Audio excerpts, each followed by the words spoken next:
নমস্কার, সবাই কেমন আছেন? Welcome back to my channels Manisha's blog থেকে সবাইকে জানাই আবারও স্বাগতম।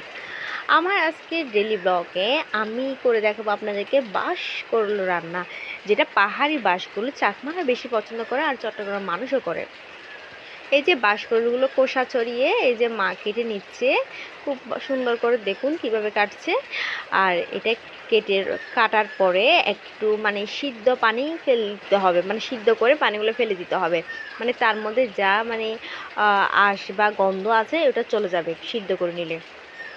এরপর হচ্ছে ডাল ফুটাতে দিচ্ছে, চনার ডাল, তার মধ্যে হচ্ছে যে আবার বাঁশকুড়ুলগুলো দিয়ে দিল, সাথে মরিচ, লবণ, হলুদ, গরম মশলা, আদা বাটা, পেঁয়াজ বাটা, রসুন বাটা সবগুলো দিয়ে ডালের সাথে মিক্স করে রান্না করে ফেলতেছে।